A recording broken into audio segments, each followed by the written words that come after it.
बहनों, वर्तमान जीवन शैली में शारीरिक और मानसिक रूप से होने वाली समस्याएं आम हो गई हैं।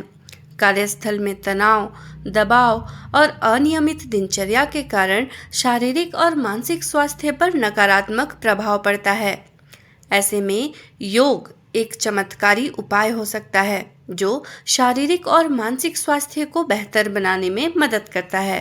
कार्यस्थल पर योग कितना लाभदायक, आज हम इसी विषय पर चर्चा करेंगे और इस विषय पर हमें जानकारी देने और बातचीत करने के लिए आज हमारे साथ हैं विशेष अतिथि, योग और प्राकृतिक चिकित्सा विशेषज्ञ आचार्य प्रहलाद भगत। नमस्कार आचार्य प्रहलाद जी, आपका बहुत स्वागत है हमारे कार्यक्रम गृह लक्ष्मी में। जी नमस्कार सर, पहला सवाल जो हम आपसे जानना चाहेंगे कि योग क्या है, वर्तमान जीवन शैली में इसका क्या महत्व है? जी, योग हमारे प्राचीन सभ्यता है जो हमारे मन, शरीर और आत्मा को जोड़ता है। शाब्दिक अर्थ में अगर हम जाने तो योग का मतलब जोड़ना अर्थात मिलना, आत्मा से परमात्मा का मिलन ही योग है। और आज के इस भौतिक जीवन में, सांसारिक जीवन में योग का बहुत ही महत्व है, क्योंकि हम इस समय इस तरह से अपने जीवन में व्यस्त हैं कि अपने शरीर के लिए, अपने आत्मा के लिए, अपने लिए समय नहीं दे पाते हैं, जिसके कारण हमें तरह तरह के रोग आजकल होने लगा है। जी। और इन सभी रोग से अगर निदान पाना है तो हमें योग से जुड़ना होगा। जी बिल्कुल सर। कार्यस्थल पर योग के क्या लाभ हैं? इस भाग दौड़ की जिंदगी में अगर आप 15 मिनट अगर योग करते हैं तो उसका बहुत सारे लाभ हैं। अगर आप ऑफिस पर्सन हैं या फिर आप घर में वर्क करते हैं या व्यस्त रहते हैं, अगर 15 मिनट भी अगर आप योग करते हैं, सपोज अगर आप प्राणायाम ही करते हैं, अनुलोम विलोम है, कपालभाति है, भ्रत्रिका है, भ्रामरी प्राणायाम, ये सब प्राणायाम भी अगर 5-5 मिनट करते हैं तो उसका बहुत ही लाभ मिलेगा आपको, आंतरिक और बाह्य शरीर दोनों के लिए लाभ मिलेगा। जी, हम अपने कार्य दिवस में योग को कैसे शामिल करें? देखिए, आज के डेट में अगर हम देखें तो हम खाने पीने और बाहरी दुनिया की मस्ती के लिए समय निकालते हैं, लेकिन अपने शरीर के लिए समय नहीं निकालते। तो हमें प्रयास करना चाहिए, अगर प्रातः काल आप उठते हैं तो कम से कम 10 से 15 मिनट या आधा घंटा अपने लिए समय निकालें। कुछ नहीं तो 1 से 2 राउंड आप सूर्य नमस्कार कीजिए, उससे आपको बहुत सारे लाभ मिलेंगे। एक सूर्य नमस्कार में 12 अभ्यास होते हैं, 12 आसन को आप करते हैं तो उसमें आपको पूर्ण शरीर, सारे शरीर की एक्सरसाइज हो जाती है, व्यायाम हो जाती है। और आंतरिक शरीर के लिए आप प्राणायाम के साथ कर सकते हैं, ब्रीदिंग कर सकते हैं, बैठ के कम से कम 2 मिनट 3 मिनट मौन रहिए, है ना, मेडिटेशन करिए, तो उसका बहुत लाभ मिलेगा। जी, योग के लाभ को देखते हुए कार्यालयों में योग विराम या योग ब्रेक दिया गया है, इसकी अवधि कितनी है और हमें कितनी बार करनी चाहिए? देखिए, अगर सरकारी क्षेत्रों में देखें तो आधा घंटे की ब्रेक रहती है, और बहुत सारे अपने जो प्राइवेट सेक्टर है वो अपने हिसाब से ब्रेक देते हैं। तो उस ब्रेक का हमें यूज करना होगा। आप खाली बैठे हैं तो उस समय चेयर में बैठ के अपने बॉडी को रोटेशन कीजिए, head rotation, ankle rotation, wrist rotation, head up down, spinal को अप डाउन कीजिए। तो इससे क्या होगा, बॉडी जो है हमारा रिलैक्स होगा, जहाँ जहाँ ज्वाइंट है वो रिलैक्स होंगी।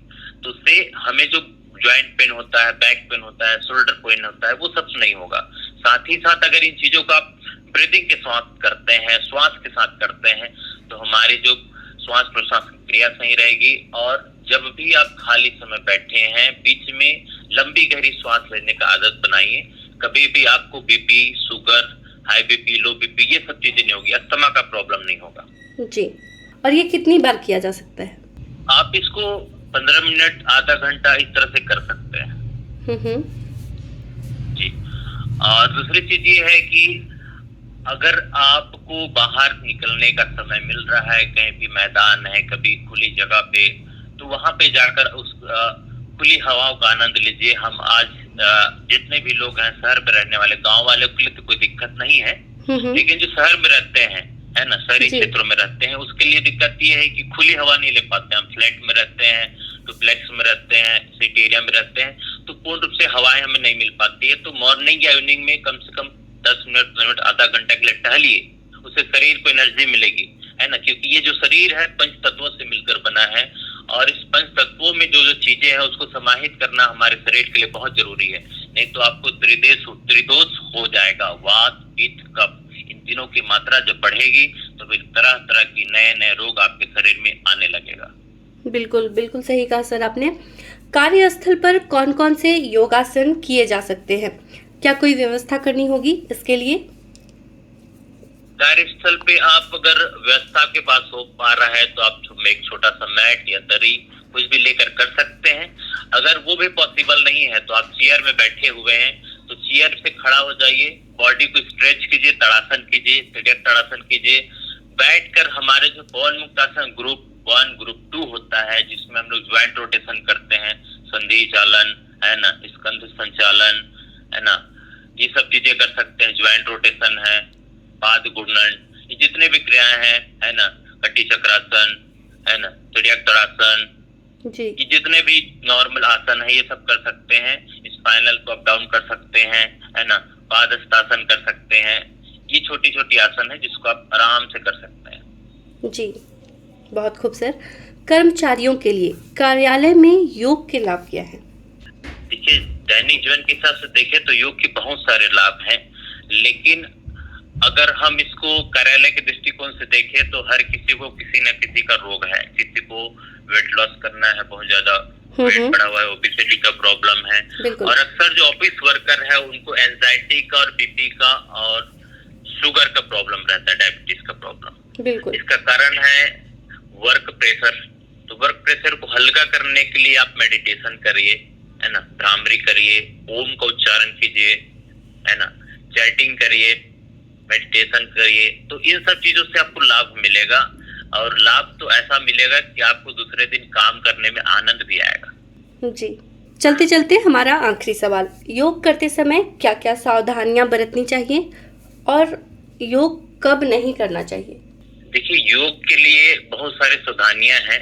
लोग कहीं भी योग कर देते हैं और कहीं से भी देख कर योग कर देते हैं ना।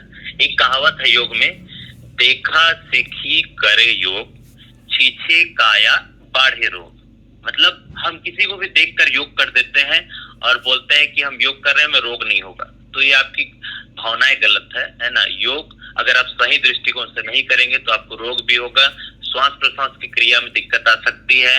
अगर आप सही तरह से अगर हम भुजंगासन ही देखते हैं, भुजंगासन की क्रिया करने का तरीका है, जब हम बॉडी को अप करते हैं तो ब्रीदिंग के साथ करते हैं, श्वास लेते हुए करते हैं है ना, श्वास छोड़ते हुए डाउन करते हैं। अगर आपको बीपी का प्रॉब्लम है और श्वास आपने होल्ड कर दिया तो आपको श्वास की प्रॉब्लम हो सकती है ना, वहाँ पे आपको चक्कर भी आ सकता है, हार्ट अटैक भी हो सकता है। तो ये सब सावधानी आपको बरतनी है।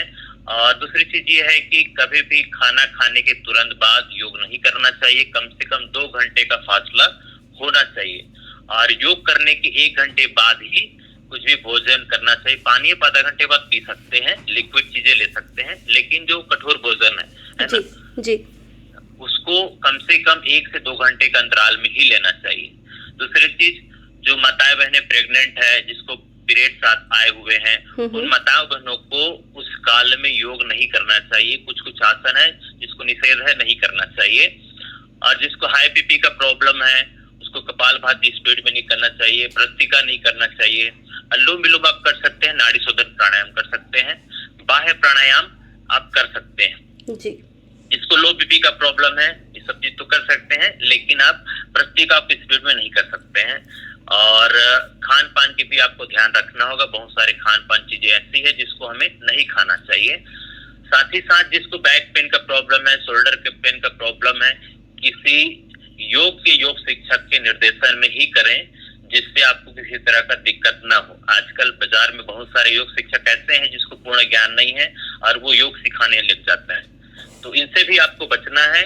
और एक योग शिक्षक जो डिग्रीधारी हो, जिसको पूर्ण ज्ञान हो, उन्हीं से योग सीखिए, तभी उसका लाभ मिलेगा। बिल्कुल, बहुत सही कहा सर। आचार्य प्रहलाद जी, आपने अपना बहुमूल्य समय हमारे कार्यक्रम में दिया, हमसे इतनी सारी बातें की, इतनी सारी उपयोगी जानकारियां दी। आपका बहुत बहुत धन्यवाद। जी बहुत बहुत धन्यवाद।